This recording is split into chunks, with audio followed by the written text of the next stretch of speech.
Muita coisa acabou. Acabaram-se as grandes empresas de petróleo e o horizonte pontilhado de torres de exploração, à medida que os vastos campos se esgotavam. Acabou-se o olmo do milhão de dólares, os leilões sob sua copa. Acabaram-se as estradas de ferro, inclusive aquela em que Al Spencer e sua gangue executaram o último assalto a um trem em 1923. Acabaram-se também os foras da lei, muitos dos quais tiveram morte tão espetacular quanto a vida.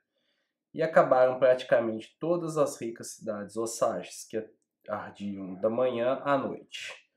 Pouco resta delas além de edifícios cobertos de tapume, habitados por morcegos, ratos, pombos e aranha. Em Wisbeng só há ruínas de pedras submersas no mar de capim. Muitos anos depois, um antigo morador de uma dessas cidades lamentava: as lojas acabaram, a agência de correio acabou, o trem acabou, a escola acabou, o petróleo acabou. Meninos e meninas acabaram. Só não acabou o cemitério, que ficou maior. Fala pessoal, se você não conhece, meu nome é Fábio Lobão, você está aqui no meu canal literário. Eu abri esse vídeo de uma forma diferente hoje, para fazer uma introdução de Assassinos da Lua das Flores, Petróleo, Morte e Criação do FBI. Um livro escrito pelo norte-americano David Graham, jornalista norte-americano que trabalha para a revista The New Yorker. Esse livro foi escrito pelo David em 2017 e ele sai aqui no Brasil pela Companhia das Letras. Esse livro faz parte do meu desafio de 6 livros para 2024. Se você ainda não viu esse vídeo, ele está aqui no box de informações que deve estar em algum dos lados aqui do vídeo. Você vai verificar aí. É um vídeo muito legal, apresento lá 6 livros que eu separei para ler esse ano. Comecei aqui com Assassino da Lua das Flores. Já adianto, e esse livro aqui é sem dúvida alguma um dos livros mais fantásticos que eu já li em toda a minha vida, não estou exagerando.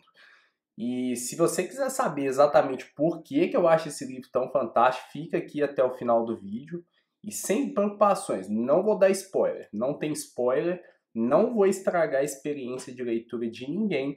Eu vou fazer uma contextualização do porquê, do que trata esse livro, abordar a estrutura literária dele e as minhas impressões. Então, sem qualquer spoiler, não tem spoiler. Mas para você saber por que eu acho esse livro aqui um dos mais fantásticos que eu já li na minha vida, fica até o final do vídeo. E não se esqueça, ative aí as notificações, se inscreva no canal, curta, compartilhe para a gente fazer aqui esse canal crescer. Beleza, gente? Bom, antes de eu começar exatamente a tratar da estrutura narrativa, foi o que eu disse, eu vou contextualizar um pouco do que exatamente fala Assassino da Lua das Flores. Nós vamos retornar um pouquinho para o século XVIII, tá? Quando os Estados Unidos, já como uma república, em 1804, o presidente Thomas Jefferson, um dos pais fundadores, um dos principais presidentes norte-americanos, ele comprou dos franceses o território da Louisiana, que é uma parte central. Se eu conseguir manejar bem as ferramentas de edição, eu vou colocar um mapinha aqui. Se não, eu vou tentar explicar. Eu acho que vocês vão conseguir entender. A região central dos Estados Unidos era conhecida como Louisiana. Ela pegava bem do norte ali e descia até onde hoje é o estado da Louisiana. Mas o nome Louisiana naquela época era um território maior, tá? Os índios Osages, que é sobre o que trata um dos tópicos desse livro aqui, eles viviam naquela região e o Thomas Jefferson abordou com as lideranças Osages uma possibilidade de uma integração entre ali, os norte-americanos, os brancos, né, os imigrantes da Europa, com os nativos Osages. Ele falou que todos eram filhos da mesma terra, aquela papagaiada toda que político, até os mais brilhantes, como Thomas Jefferson, era. Então, poucos anos depois, com a política de expansão americana ali para o oeste, os Osages foram sendo obrigados a sair daquela área. Então, os Osages saíram de uma área gigante ali que ocupava toda aquela região para uma área menor ainda dentro daquele território, mas que hoje, se a gente for pegar o mapa, é uma região ali menor do Kansas, do estado do Kansas. Os Osage passaram a ocupar aquela região ali menor porque foram forçados a ir para ali. Ali eles desenvolviam as atividades deles, eles não tinham terrenos delimitados, né, viviam na região inteira, e eles tinham o hábito de caçar bisões, era a principal atividade dos Osages. Os anos foram passando, o governo americano, nessa prática expansionista ali para a região, o que ele fez? Passou a caçar bisões, porque isso diminuiu a população indígena. O contato do branco com eles, esse contato, eles acabaram sofrendo doenças que os brancos passaram, a principal dela, varíola, então isso foi diminuindo a população Osage. E o governo americano tinha uma política, que era uma política péssima, por sinal, de ração. Eles davam rações alimentares para os índios, de uma forma geral, mas aqui eu vou tratar só dos Osages, e isso acabou levando muitos à morte por conta de subnutrição. Então, esse período aí inicial acabou reduzindo a população Osage para um número menor do que inicialmente eles tinham. Essa política toda essa política que eu citei foi levando à diminuição da população Osage, e isso acabou fazendo com que alguns líderes Osages se reunissem com os setores do governo norte-americano para parar com essa política, porque eles já tinham sido expulsos das terras, o governo americano comprava parte dessas terras Osages, mas não pagava imediatamente.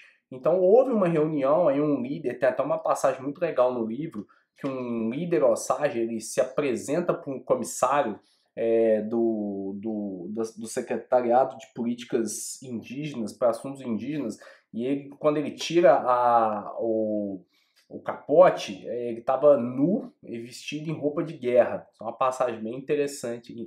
Vestido em roupa de guerra, não. Ele estava trajado com pinturas de guerra. Então isso é muito interessante assim de demonstrar para o americano que ele não estava intimidado, né? O governo americano diminuiu essa questão da política de ração para os Osages, só que no avançar do tempo começou-se a estipular uma outra política de loteamento.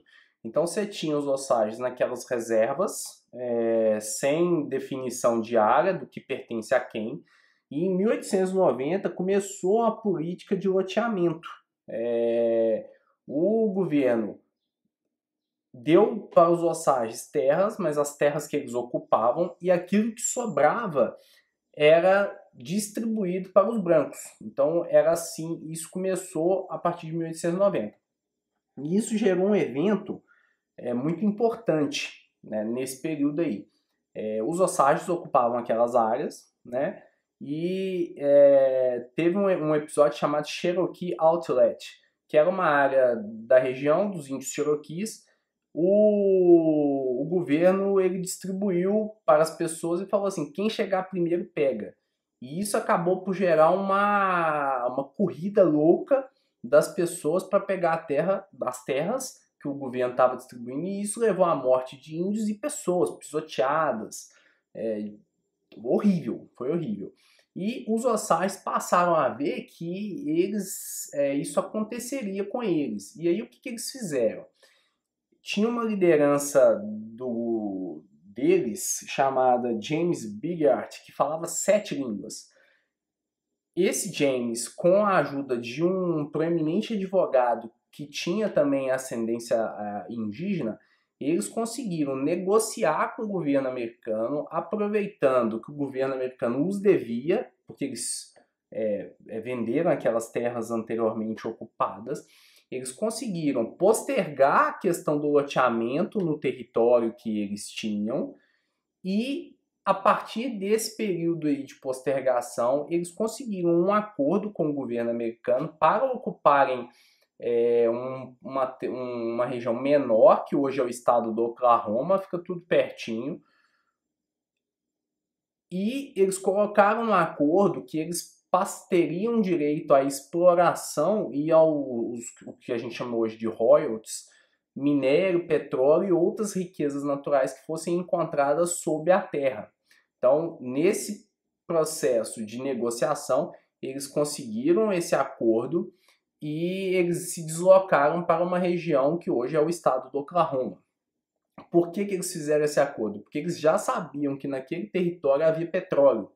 Em explorações anteriores, eles tomaram conhecimento, eles viram petróleo e daí eles fizeram esse acordo. Eles se deslocariam da região do Kansas para a região do Oklahoma, desde que eles pudessem ocupar aquelas terras explorando todas as riquezas que lá tinham. Isso aí já ali nos anos 1900. O governo americano aceitou o acordo, porque não sabia que aquela região tinha muito mais petróleo, muito mais petróleo. Então os Osages passaram a ser, no mundo, o grupo populacional, a nação com a maior renda per capita, porque chovia petróleo lá, literalmente. Então passou-se, como os Osages tinham por acordo com o governo americano, o direito o direito financeiro sobre as riquezas minerais que estavam sendo encontradas naquela região, os Osages foram ficando muito ricos. E começou-se um processo de concessão para pessoas físicas e empresas que queriam lá explorar o petróleo. Então gerou-se um boom econômico naquela região. Mas, todavia, o governo americano não os deixou explorar livremente os ganhos econômicos da região. Existia uma lei federal que tornava os nativos, todos os nativos, que eram 100% nativos, ou seja, não tinham miscigenação com brancos e outras etnias, os nativos não eram considerados capazes. Como eles não eram considerados capazes, era necessário a nomeação de um curador para que pudesse ter um mínimo de gestão financeira. E esse curador tinha que ser branco. Então, os Osages, na sua grande maioria, não podiam gozar do próprio dinheiro. Quem geria a maior parte eram brancos. E é aí que começa o problema e a história aqui que o livro desenvolve. Bom, eu expliquei então o contexto histórico dos Osages até essa chegada, até esse processo de curadoria que por lei era necessário. Os Osages, eles não tinham o total domínio do dinheiro, e isso era exercido por brancos. Então, esse é o contexto. O que o livro fala? O livro é dividido em três etapas. A primeira delas vai tratar de um período específico ali da história, que vai de 1921 a 1925, salvo o melhor juízo, conhecido como Reino do Terror. Osages passaram a ser aparecerem misteriosamente mortos, muito novos. Então, assim, quando se fazia uma comparação com a questão da expectativa de vida e mortalidade de Osages, de brancos e de outras etnias, a gente tinha os Osages morrendo, um número muito alto de Osages morrendo numa idade não muito normal. E aí isso começou a gerar suspeita entre os Osages. O livro vai começar tratando de um assassinato em si. Como eu disse, não vou dar spoiler, vou contextualizar o livro aqui. A determinada Osage é morta e aí começa-se um processo de tentativa de investigação, porque antes dessa Osage outros vinham morrendo.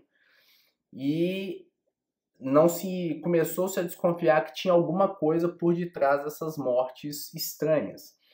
Então, o primeiro livro vai desenvolver esse arco. Nós vamos ser apresentados a diversos personagens personagens reais, evidentemente, que são extremamente importantes para o desenrolar do livro, para a gente entender o que de fato aconteceu.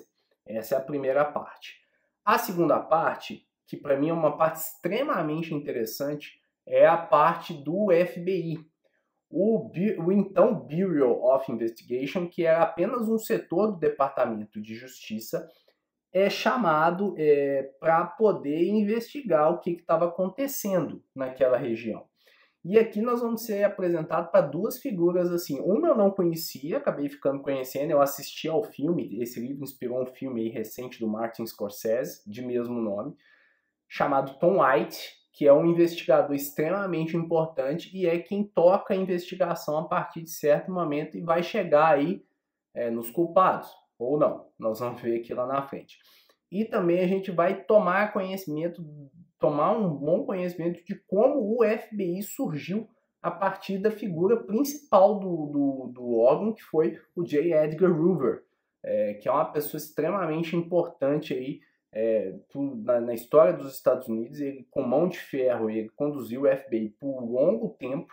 Então nós vamos conhecer aqui detalhes da vida do Hoover, da chegada do Hoover ao poder no FBI, e como essa investigação ela potencializou o órgão ao que a gente conhece hoje. Aí, todo mundo aí já deve ter visto, nem que seja uma série aí envolvendo o FBI, sabe que o FBI é um órgão de investigação lá extremamente importante. Então, a segunda parte do livro ela vai tratar do Tom White, desde a família dele, da criação com o pai, de como ele desenvolveu a personalidade dele, que é muito importante para o livro, e do outro lado a figura do J. Edgar Hoover. A gente vai conhecer também aquela figura que foi por muitos anos um chefão do FBI. E se a gente, aqui nós vamos ter uns insights, mas se a gente pesquisar aí, vocês vão ver que o Hoover pode ser, não estou exagerando, a principal figura da política norte-americana. Então a segunda parte ela entra nisso aqui, do FBI e da investigação em si. A terceira, também interessantíssima, a gente tem um salto temporal, e nós vamos entender como o David Grann criou essa história. O David Grann, ele pega a partir de muitas fontes, mas muitas fontes primárias, jornais da época, depoimentos de testemunhas nos julgamentos que a gente teve, arquivos do FBI, entrevista com descendentes dos Osages, fotografias. Ele monta um quebra-cabeça assim, fantástico, um trabalho jornalístico de primeira linha, e ele vai trazer isso aqui por final, apresentando um novo adendo à história toda que o FBI não conseguiu descobrir à época. Então essa é a estrutura narrativa do livro, assim, formidável.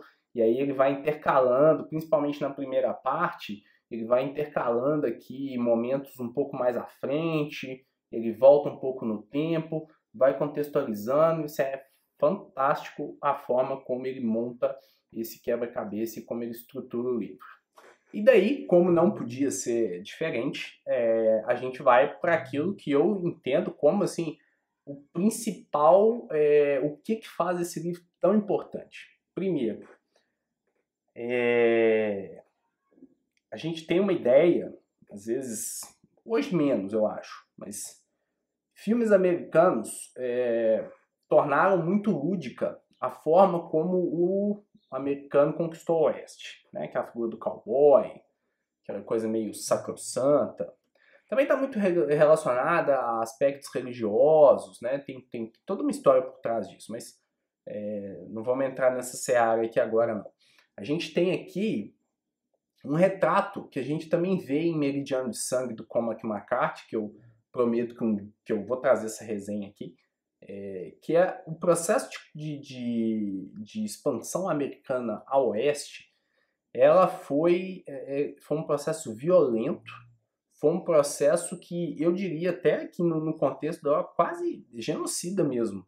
O que aconteceu com Osage, se a gente for pegar assim, a acepção da palavra, e o que a gente tem de exemplos de genocídio mesmo, não a banalização da palavra em si, sabe? Mas é quase isso aqui, ou é isso. Então, é um negócio assustador o que foi feito com eles. E aí a gente tem esse processo de expansão americana para o oeste, foi um processo extremamente violento. Extremamente violento. A gente pode questionar ou não, mas é um fato. Então, isso é um fato. Não tem como fugir desse fato. Então esse é o primeiro ponto. É mais um elemento de compreensão. Eu já li o Meridiano de Sangue. Esse aqui é mais um elemento de compreensão de como o processo de expansão americana ao oeste foi violento. Então esse é o primeiro ponto. Essa compreensão é incrível. O segundo ponto que eu acho assim, também que torna o livro uma experiência de leitura impressionante é que reafirma mais uma vez uma compreensão que eu tenho a partir de leituras e tal, de que assim, a história da humanidade ela é construída à base de violência. Não adianta a gente pensar o contrário, não adianta ter ideias lúdicas pacifistas ou coisa desse tipo. Não adianta. O processo de construção da humanidade ela é um processo de construção à base de violência. A violência está agregada ao DNA do Homo sapiens. Tanto o Homo sapiens mesmo, ele sobressaiu-se na história, subjugando o homem, o Neandertal, à base da violência. Então não adianta, a violência faz parte de um contexto que acompanha a humanidade. Vai continuar sendo assim, não tem o que fazer. Então, esse livro é um retrato fiel disso. Não há fugir. A gente pode sempre amenizar, tentar evitar, mas tentar amenizar. Evitar já é mais difícil. Acabar, esquece. Não tem a menor possibilidade. Então, esse livro deixa isso bem claro. Sabe? A gente lê, mas no fim das contas é isso mesmo. Não tem o que fazer. E o terceiro ponto. Quando a gente pega certos reviews, resenhas de assassinos, das Flores, a gente vê muita questão da ganância como um ponto de abordagem. Então, um ponto de abordagem, a ganância, essas coisas todas. Mas eu acho que aqui vai um pouco além da ganância. A questão aqui não é a ganância em si. A questão aqui é a banalidade do mal. O conceito da Hannah Arendt, que foi uma filósofa judia, ela desenvolveu esse conceito num julgamento de um oficial nazista. Tem até um livro que chama Eichmann em Jerusalém, me perdoem aqui o meu alemão, mas quando ela assiste esse oficial nazista falando de como se lidava com os campos de extermínio, eu acho que ele era um dos mentores da chamada solução final, ela vê que aquele cara é um burocrata, ele não é um monstro. Ele é um burocrata e ele matava os judeus como uma tarefa cotidiana, assim como muitos escrevem livros, assim como muitos digitam. Não liguem para este ronco se vocês estiverem ouvindo, é que o meu cachorro está dormindo aqui apagado, roncando, tá? Voltando aqui.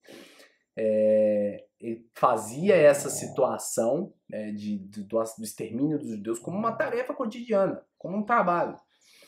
Porque ele perdeu a capacidade de julgar o que era bom e o que era mal.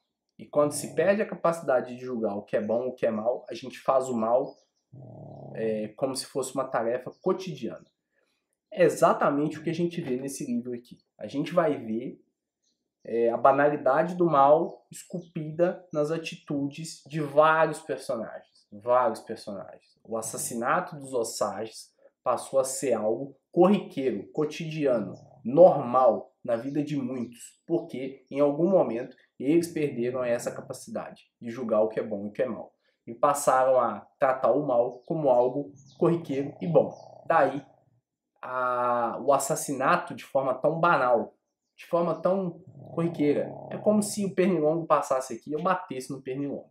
Então, esse livro é mais um fiel retrato de como a gente não pode perder a capacidade de julgar o que é certo e o que é errado, o que é bom e o que é mal. Porque quando a gente faz isso, a gente é tragado pelo mal e a gente vai praticar maldades assim de forma corriqueira, sem se importar em nada sem se importar com o que acontece com aquele que está sofrendo mal. E quando a gente faz isso, a gente incorre nisso aqui, que aconteceu aqui, incorre no que aconteceu com os judeus, foi o exemplo que eu dei, incorre no que aconteceu com os armenos, em Ruanda, em tantos outros exemplos que a gente tem no mundo de pessoas que foram brutalmente assassinadas ou são brutalmente assassinadas. Eu peguei exemplos macros, mas esses exemplos estão no micro também. Acontece no Brasil, nas favelas, no cotidiano nosso, as pessoas são mortas de forma banal, ninguém liga. ninguém se importa. Então, tudo isso que acontece é em razão da perda que a gente tem ou teve. Nós perdemos a capacidade de julgar o que é bom, o que é mal, o que é certo, o que é errado. Quando a gente perde essa capacidade, a gente banaliza tudo o que é ruim e passa a encarar como mais uma coisa, mais uma tarefa cotidiana. Então, é sobre isso que eu acho que Assassino da Lua das Flores fala, que é como a gente tem que tomar cuidado para combater a banalidade do mal. Essa é a minha impressão aqui da obra, e é por isso que eu a considero uma das principais leituras que eu já fiz na minha vida. Tá entre o top 5 aqui e o top 5 tranquilo. É isso, gente. Essa é a minha impressão aqui. Espero realmente ter cumprido minha promessa de não dar spoiler. Leiam Assassino da Lua das Flores. Leiam. Leiam. É uma leitura espetacular. Ah, tem mais um ponto. Esqueci de falar. Tem mais um ponto aqui. O quarto ponto que eu não citei. O trabalho jornalístico perfeito. Perfeito. Coleta de dados, montagem de quebra-cabeça, leitura de fontes. Tudo que a gente não vê hoje em dia no jornalismo. O jornalismo do TikTok, o jornalismo do Twitter, o jornalismo da rede social, que só quer lacrar, só quer ganhar like. Esquece do fundamento, que é o fundamento da pesquisa, do cuidado, de ter o cuidado de montar uma história, contar uma história. E é uma história que você já não tem mais o que falar. Não tem como defender o que foi feito contra os Osages, porque a capacidade que o David Grann teve de reunir material, construir um arco narrativo para mostrar pra gente que o que foi feito foi um assassinato em massa, é irrefutável, que é o que não acontece hoje, né? Hoje, infelizmente, você tem versões que são jogadas assim aos montes pra gente para defender um ponto de vista ideológico. Não estão preocupados com a informação. Aqui a gente tem informação da maior qualidade. Agora sim, eu encerro o vídeo. Espero que tenham gostado da resenha. É um livro fantástico. Leiam esse livro. Leiam esse livro. Eu sugeriria até ler o livro antes do filme. Eu vi o filme primeiro. E não que tenha estragado a minha experiência de leitura, evidentemente, porque eu até não ligo muito para essas questões de spoiler e tal. Mas me parece que a leitura do livro traz uma profundidade maior, e aí depois quando você vai ver o filme, talvez você entenda o ponto de vista do Scorsese, essas coisas todas. Mas eu acho que o livro ele é mais completo, então ele precisa ser lido primeiro mesmo. Aqui. Então esse é a ressalva que eu faço. Veja o filme, mas leia o livro primeiro, tá? Então é isso, gente. Eu vou ficando por aqui. Brigadão aí. Até o próximo vídeo. Se cuidem, fiquem com Deus e tchau.